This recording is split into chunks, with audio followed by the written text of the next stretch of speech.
할렐루야. 우리가 세상을 살다가 보면 모든 상황이 내 뜻대로 되지 않고 오히려 깊은 수렁으로, 깊은 웅덩이로 빠진 것 같고, 또 그로 말미암아 마음이 허물어져서 이 꿈꾸는 것조차도 어려운 상황을 만날 때가 있습니다.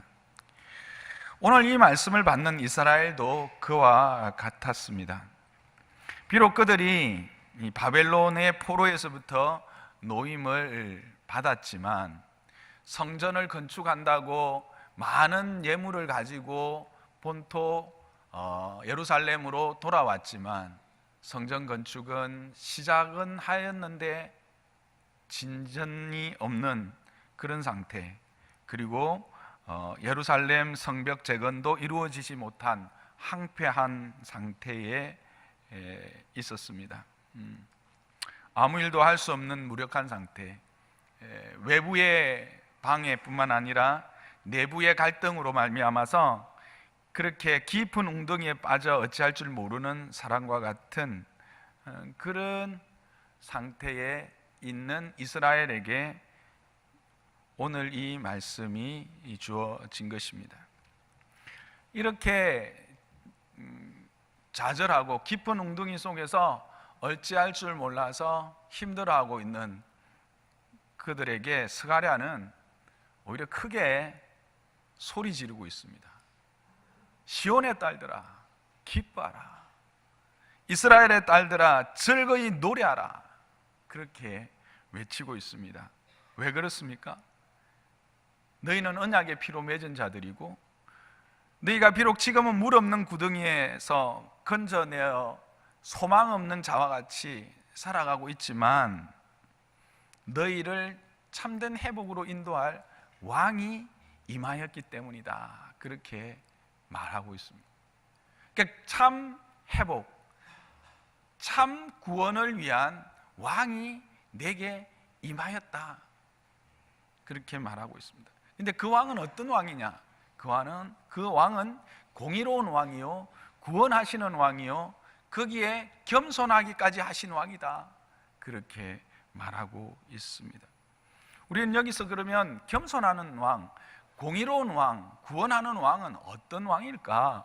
라고 하는 질문을 하게 됩니다.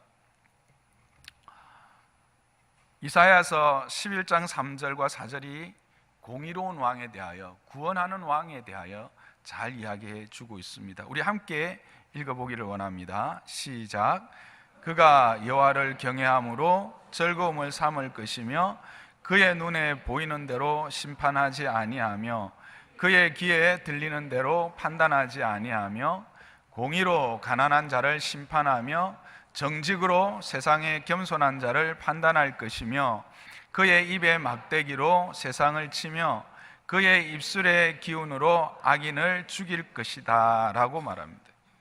즉 이제 이스라엘 스가랴가 외쳤던 그 왕은 스스로의 힘과 지혜를 의지하여 다스릴 왕이 아니다라는 것입니다. 여러분, 사람에게서 의로움이 나올 수 있을까요? 사람에게서 참된 공의로움이 나올 수 있을까요? 없습니다. 사람은 죄인이기 때문에 이 죄인에게서 나올 수 있는 것은 죄된 것, 파괴하는 것 밖에 없습니다. 우리가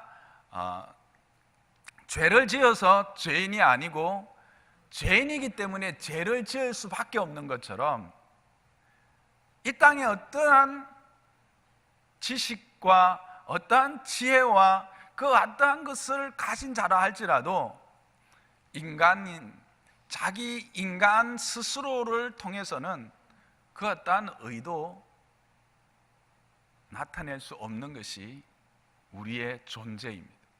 인간이라고 하는 존재라는 것이죠. 그래서 참으로 공의로운 왕은 어떤 왕이어야 하는가? 그는 여호와를 경외하는 왕이어야 하는 것입니다. 그런데 이스라엘의 임할 왕은 여호와를 경외하는 왕이라고 하는 겁니다. 여호와를 경외하는 것으로 즐거움을 삼는 왕인 것입니다. 여호와를 경외하는 것을 즐거움으로 삼는 왕은 어떻게 될까요? 그는 그 여호와의 말씀을 듣는 자요, 그 여호와의 말씀을 따르는 자일 것입니다.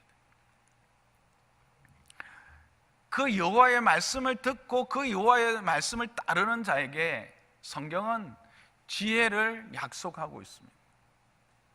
명철을 약속하고 있습니다. 여호와의 말씀을 따르는 자는 노인보다 그 지혜가 승하고 스승보다 그 지혜가 승한다고 시편 119편에 분명히 이야기하고 있습니다. 그리고 여호와의 명철을 얻게 되고 그 명철로 통치하게 되는 것입니다. 그래서 그는 단지 눈에 보이는 대로 심판하지 않습니다. 사람의 겉모습만 보고 그를 판단하지 않습니다. 들리는 대로 심판하지 않습니다. 사람의 소문들을 듣고 그 사람을 판단하지 않는다라고 하는 것입니다. 왜? 하나님의 지혜는 그 중심을 보게 하시기 때문에 그렇습니다.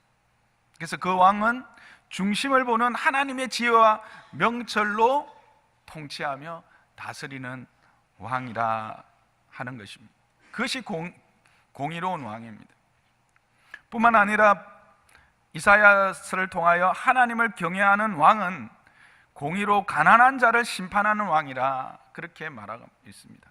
여기서 가난한 자를 심판하는 왕이다라는 것은 우리가 생각은 가난한 자를 정죄하는가 이렇게 생각할 수 있습니다. 근데 그 말이 아닙니다.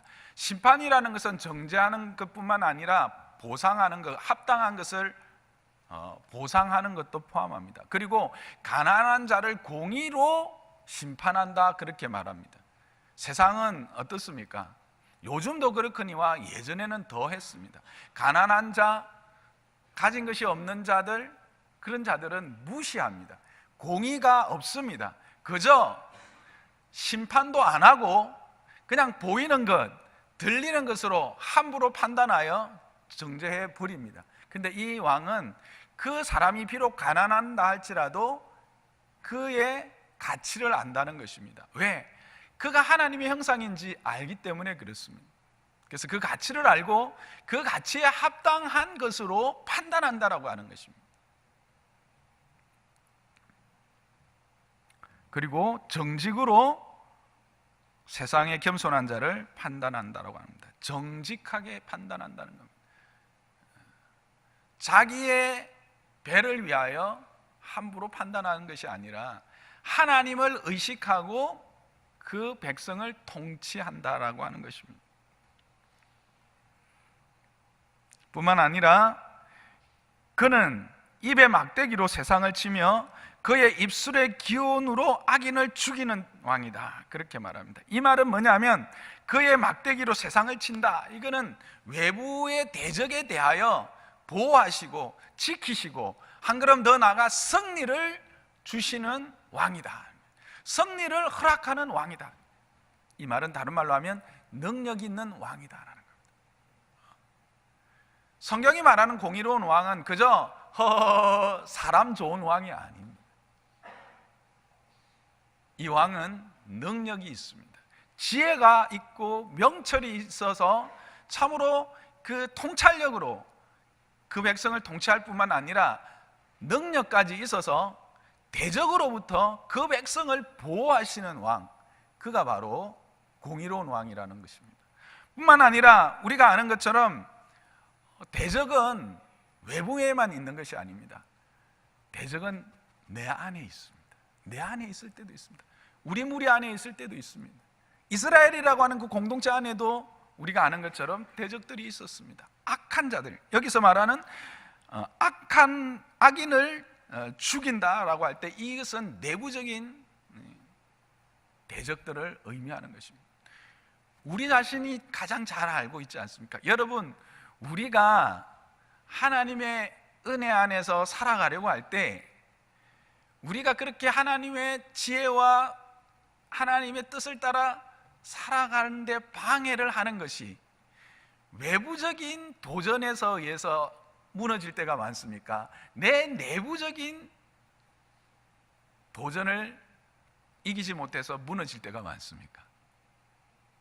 이 왕은 우리의 그런 내적인 도전들에 대하여서도 그런 모든 기운을 이기게 하시는, 소멸하는, 죽인다라는 말은 소멸한다는 겁니다. 없애버린다는 겁니다. 그래서 우리를 외부에 대해서나 내부에 대해서나 모든 악한 도모들에 대하여 지키시고 보호하시고 승리를 주시는 능력 있는 왕, 그가 바로 공의로운 왕이다라고 하는 것입니다. 여러분, 이런 왕의 다스림을 받는다면 그 백성들이 두려움이 있겠습니까? 그 백성들이 근심이 있겠습니까? 오히려 그 백성들은 그 다스림 안에서 안전하고 평안함과 기쁨을 누리며 살아갈 것입니다. 그래서 지금 스가랴는 크게 외치고 있는 겁니다. 스가랴는 이 의미를 이사야를 통하여 미리 말씀하신 바 그 공의로우신 왕은 이런 왕이시다. 하나님을 경외함으로 그의 지혜와 그의 명철과 그의 통찰력으로 그 백성들을 긍휼히 여기고 그 백성들의 필요를 채워주며 그 백성 한 사람 한 사람, 그가 비록 가난한 자라 할지라도, 세상이 보기에는 무가치해 보이는 자라 할지라도 그들을 판단하고 그들에 대하여 보상할 때에 보이는 대로 보상하지 않고 들리는 대로 보상하지 않고 판단하지 않고 그 중심을 보면서 판단하고 보상하는 왕이 이제 오기 때문에 이 스가랴는 지금 외치고 있는 겁니다. 시온의 딸들아 기뻐하라, 시온의 딸들아 즐거워하라, 춤춰라 라고 하는 것입니다. 근데 여러분, 이 왕이 누구일까요?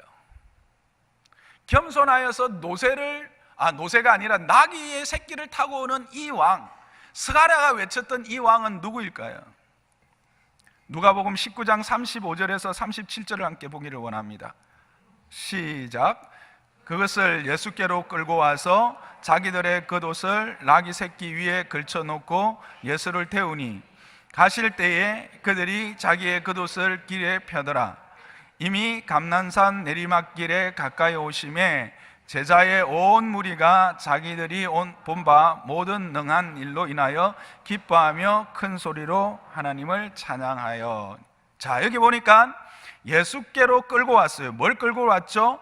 나귀를 끌고 온 것입니다. 그리고 그 나귀 위에 그 제자들이 자신의 겉옷을 걸쳐놓고 예수님을 그곳에 태워왔어요. 그리고 예수님을 이제 감람산에서 예루살렘으로 함께 인도하고 있는 것입니다. 이 공의로운 왕 스가랴가 보았던, 스가랴가 꿈꿨던, 스가랴가 기뻐 외칠 수밖에 없었던 왕이 누구입니까? 그렇습니다. 예수 그리스도입니다. 우리가 이 성탄을 기뻐하고 이 성탄을 즐거워할 이유는 바로 우리가 알고 있는 그 예수 그리스도가 그와 같은 공의로운 왕이시오, 구원하실 능력 있는 왕이시오, 뿐만 아니라 겸손하여서 우리를 섬기는 왕으로 오셨기 때문에 이 날이 기쁜 날인 것입니다. 이 날이 우리가 춤춰야 하는 날인 것입니다.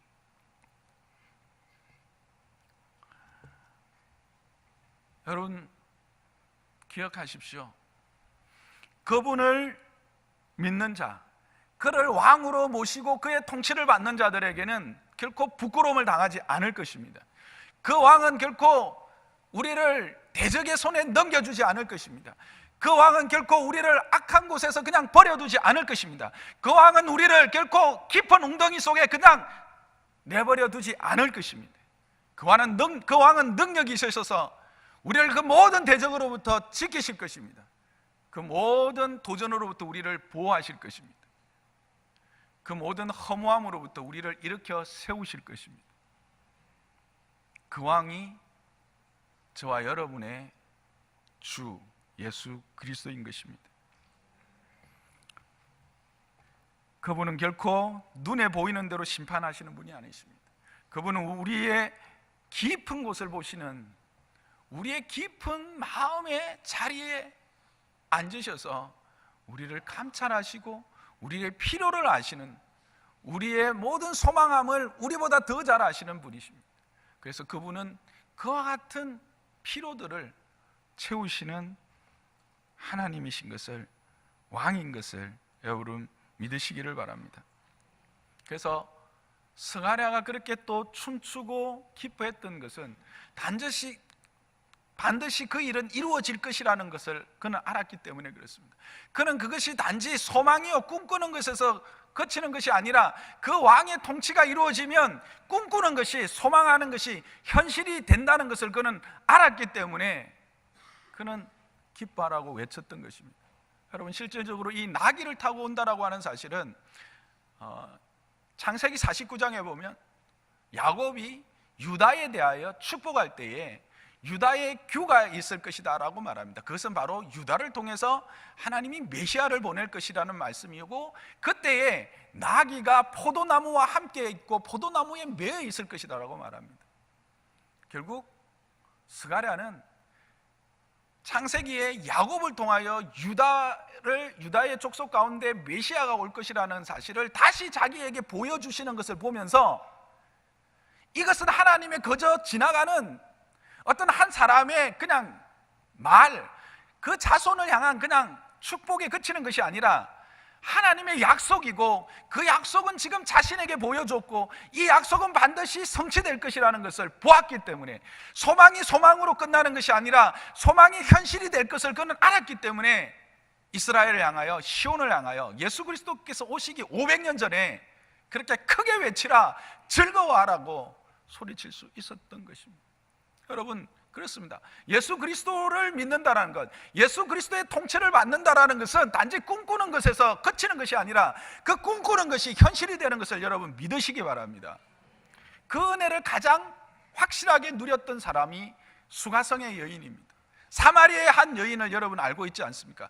요한복음 4장에 나오는 그 수가성의 여인, 그 여인은 지금 5번째 남자와 살고 있었습니다. 그런데 예수님이 네게 남편이 있느냐 했을 때 남편이 없다고 했습니다. 그 말은 뭘까요? 내가 5명이라고 하는 남자를 만나서 그 남자를 통해서 내 이런 공허함, 채울 수 없는 뭔가를 채우려고 했지만 아직도 남편으로서 나의 삶을 만족시키고 내 삶을 책임질 수 있는 사람을 나는 만나지 못했습니다라는 고백입니다. 남편이 없다라는 말은 그런 말입니다. 그런 공허함 속에 있었지만, 그러나 그도 역시도 그것이 부끄러움인 줄 알아서 사람들 앞에 나올 수 없어서 운무를 가야 되는데 사람들이 많은 선선한 시간에는 못 가고 그 땡볕에 정오의 시간에 그 운무를 찾아갑니다. 그 공허함을 안고 그 우물에 찾아갔을 때 거기에 누가 있었습니까? 거기에 예수님이 계셨습니다. 예수님이 만나러 오신 것입니다. 그 본문을 보면 예수님이 내가 사마리아로 가야만 하리라고 말씀하십니다. 그 한 여인을 위해서 사마리아로 들어오신 것입니다. 그리고 그 여인이 그 여인이 그곳에서 예수님을 만났습니다. 그리고 그 예수님의 통치 가운데 들어가자 그는 어떻게 변하게 됩니까? 세상을 피하고 세상을 회피하고 숨었던 그녀가 이제는 세상을 향해서 뛰어나가는 자가 되었습니다. 세상을 향해서 자기의 그 어떤 부끄러움도 다 용납하시고 다 아시고 오히려 채우시고 그것까지도 다 선한 것으로 만드시는 그분 앞에서 그는 춤추면서 외치면서 세상을 향해서 뛰어나갔던 모습을 우리는 알고 있지 않겠습니까? 알고 있지 않습니까? 내가 왕을 만났다. 내가 메시아를 만났다.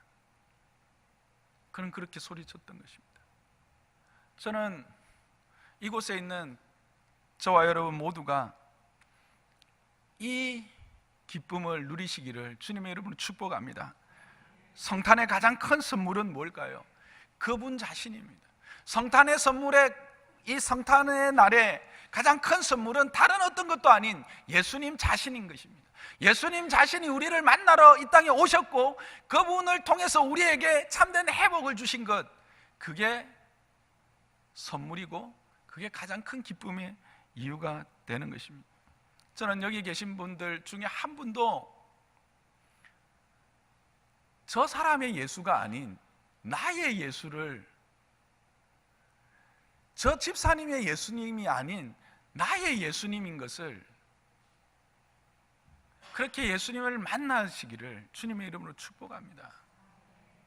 제가 이런 말씀을 드리는 것은 요즘 제가 참 좀 당황스러운 일들을 경험하고 있기 때문에 그렇습니다. 물론 이것이 처음은 아닙니다.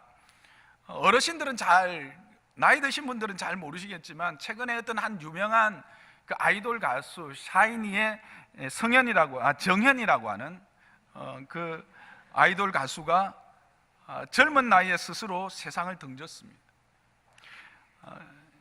근데 저의 이 당황스러움은 그가 젊은 나이에 이 세상을 스스로 등졌다라는 것, 그 사실도 안타깝지만 그의 영정 곁에 서 있었던 그 십자가가 그려진 명패 때문에 그랬습니다.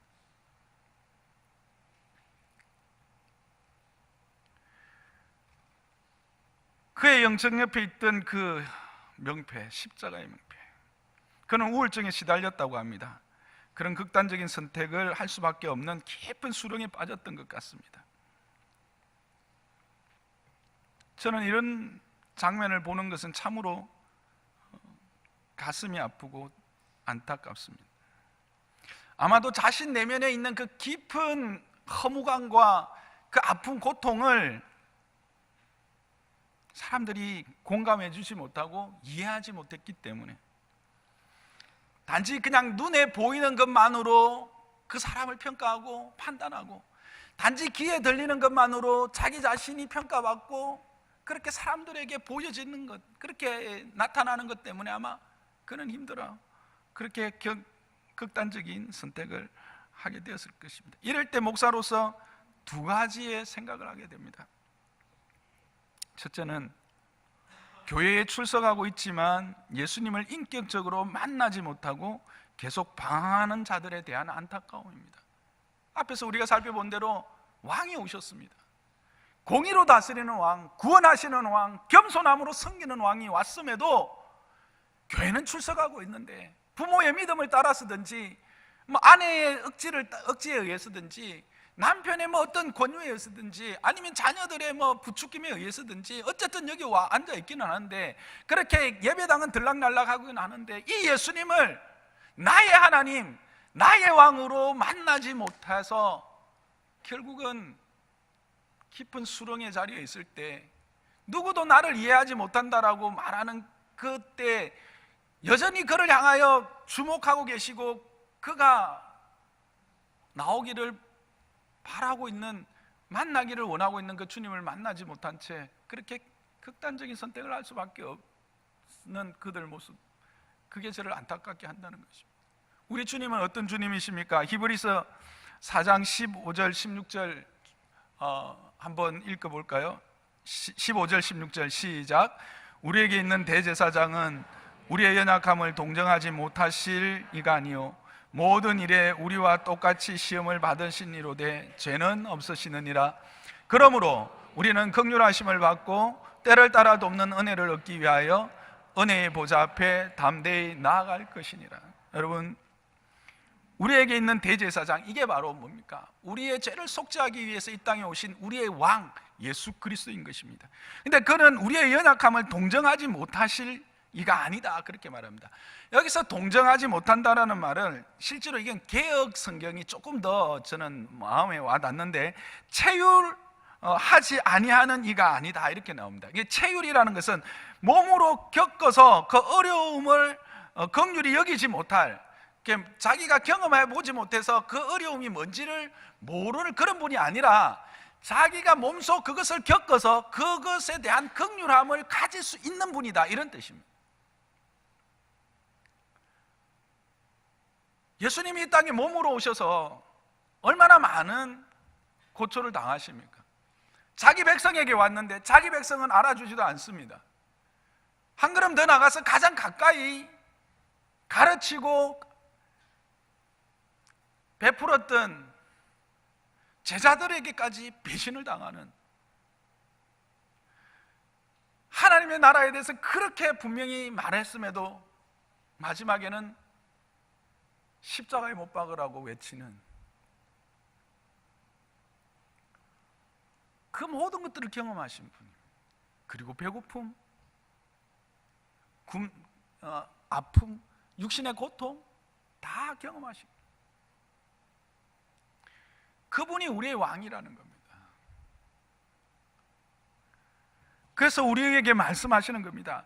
그의 긍휼하심을 받고 때를 따라 돕는 은혜를 얻기 위하여 은혜의 보좌 앞으로 담대히 나오라고 지금 말하고 있는 것입니다.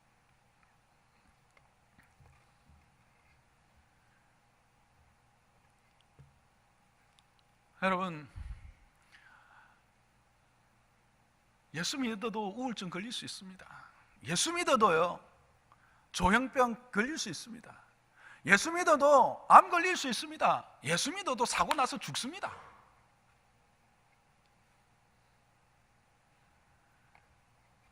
근데 중요한 것은요, 그 깊은 웅덩이에서, 그 깊은 무력감 가운데서 우리를 건지시고 우리에게 참된 소망이 현실이 되게 하시는 이는 예수 그리스도 외에는 없다라고 하는 것입니다.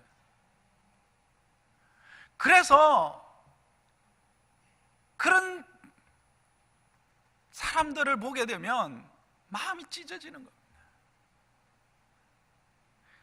그냥 다른 사람의 예수를 말하는 게 아닙니다.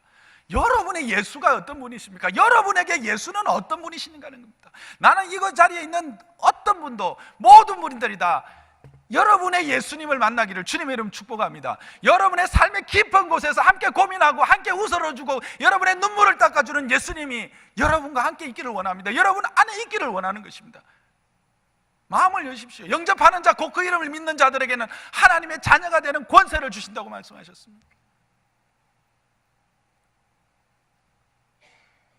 주님을 그냥 마음에 받아들이십시오. 당신은 나의 하나님이십니다. 나의 아버지십니다. 정말 마음으로 믿고 그렇게 입술로 고백하면 우리의 자녀의 권세를 주시는 것입니다. 저는 장로산나 교회에 그저 예배당만 왔다 갔다 하는 분이 한 분도 없기를 주님의 이름 축복합니다.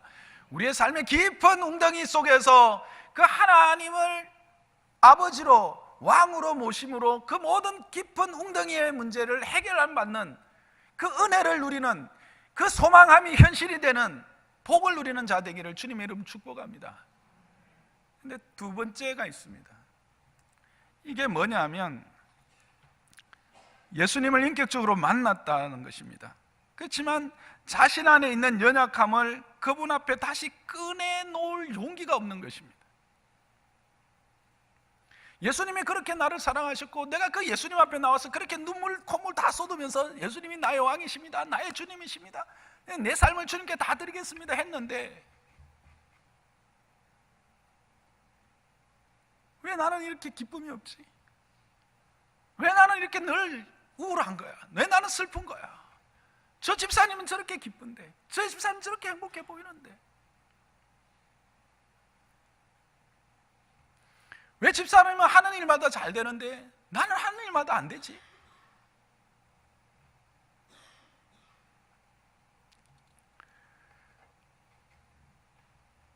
그런 순간에 그 연약함마저도 하나님 앞에 내어놓지 못하고 여기가 끝인가 보다, 여기가 끝인가 보다, 더 이상 길이 없구나 라고 생각하는 것이 더 안타까운 것입니다. 여러분, 우리의 신앙함이라고 하는 것, 그 신앙함은 홍해를 건넜다고 끝나는 것이 아닙니다. 홍해를 건너고 요단강을 건너야 하는 것입니다. 요단강을 건널 때 거기에 가나안이 있습니다. 무슨 말인지 이해하기 힘드시죠? 홍해는 무엇입니까? 우리의 믿음의 첫 자리입니다. 홍해는 구원의 길입니다. 하나님의 기적으로 길이 만들어져 있고 그 만들어진 길 위를 건너가는 것입니다. 이것이 은혜의 첫 자리입니다. 우리가 예수 그리스도를 믿고 구원을 얻을 때 우리가 행하는 거 하나도 없습니다. 하나님께서 모든 것을 구원으로 행하셨습니다. 그래서 그 홍해를 갈라서 길을 만들어 내놓으시듯이 우리를 그렇게 구원하신 것입니다. 그러나 요단강은요, 가나안을 앞둔 요단강은요, 여전히 언덕을 철철 넘치는 큰 물살로 지금 흐르고 있는 요단강이 있다라는 것입니다. 근데 그 요단강은 우리 앞에 길을 내어놓지 않았어요. 오히려 우리가 발을 담그고 우리의 몸을 던졌을 때 그때 길이 열린다는 게 하나님의 약속이에요. 거기까지 우리는 가야 되는 거예요. 그게 신앙함이에요. 그런데 거기까지 가는, 그래서 내 발을 믿음으로 그 강을 딛고 내 몸을 그 강 가운데 던질 수 있는 믿음까지 가는데 40년이 걸린 거예요. 광야가 있는 거예요. 우리는 이것을 생각하지 못해요. 그 광야는요, 수없이 많은 실패가 있었고요, 그 광야에는 수없이 많은 좌절이 있었어요. 그 좌절과 그 실패가 하나님에 대한 무지가 다시 하나님에 대한 은혜로 확신되어지고 체득되어지고 쌓이고 쌓여서 결국은 그 요단강 앞에 섰고 그 요단강 앞에 발을 내디딜 수 있게 되어지는 것입니다. 우리는 이걸 모르고 그저 내 인생의 홍해는 일단 건넜는데 왜 자꾸 요단강만 자꾸 오느냐는 거예요. 그래서 그 요단강이 다인 것 같이 보여요. 철철 넘치고 그것이 끝인 것 같고, 나는 그 요단강 앞에서 아무것도 할 수 없는 무력한 존재인 것 같고, 깊은 웅덩이에 빠져서 허우적거리는 내 모습이 너무 비참해 보이고, 내가 예수 믿는다라고 하는데 내 모습이 너무나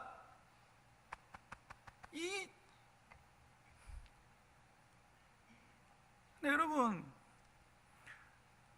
그 요단강을 건너가기 위해서 광야가 있어요.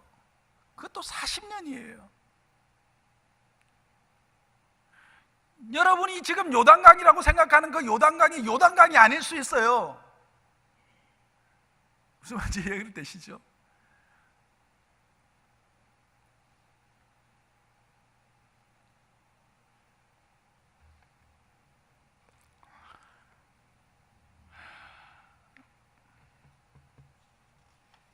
근데 여러분, 우리가 알고 있는 것처럼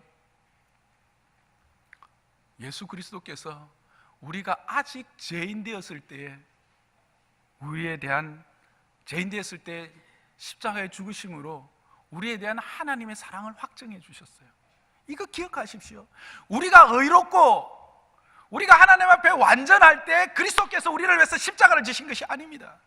우리가 아직 죄인 되었을 때, 우리가 우리 스스로 아무것도 할 수 없는 그 상태에서 우리를 위해서 십자가에서 죽으셔서 우리에 대한 하나님의 사랑이 얼마나 크고 모든 것을 다, 우리가 생각하는 그 어떤 것도 다 용서하고 그 어떤 것도 다 해결할 수 있는 분이라는 사실을 보여주셨다라고 하는 것입니다. 그럼 거기 앉아 있지 마세요. 그것 때문에 두려워하지 마세요. 그것 때문에 염려하지 마세요. 그것 때문에 근심하지 마세요. 그것 때문에 하나님의 사랑이 내게 떠났다고 말하지 마세요. 분명히 말씀하셨습니다. 너희가 젖먹이는 부모라 할지라도 혹 너희 자녀들을 잊어버릴 때가 있지만 나는 결코 너희를 잊지 않을 것이다. 너희 이름을 내 손바닥에 새겼다 그럽니다. 적은 정도가 아닙니다. 내 손바닥에 새겼다라고 합니다. 새겼다랍니다. 그게 누구냐? 피로 언약을 맺은 저와 여러분인 것입니다. 예수 그리스도로 인하여서 하나님과 화목된 저와 여러분인 것입니다. 예수 그리스도로 말미암아 참 평안을 허락받은 저와 여러분인 것입니다. 예수 그리스도 안에서 참 승리를 허락받은 저와 여러분인 것입니다. 이것이 우리의 기쁨의 이유입니다. 이것이 이 성탄에 우리가 찬양할 이유인 것입니다.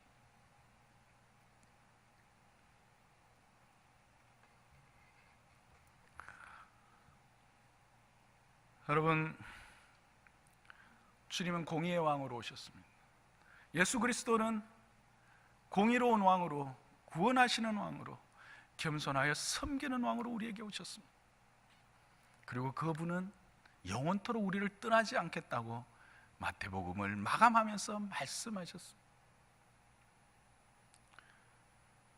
야곱을 통하여 유다에게 예언하신 그 예언이 다시 스가랴에 의해서 확인되어지고 예수 그리스도에 의해서 성취되어졌습니다. 하나님은 신실하십니다. 하나님은 말씀하신 것을 반드시 이루어내십니다. 소망이 소망으로 그치지 않고 현실이 되게 하시는 이가 우리의 주님 예수 그리스도이십니다. 그분을 여러분의 왕이 되게 하십시오. 그분의 통치 안에 들어가십시오.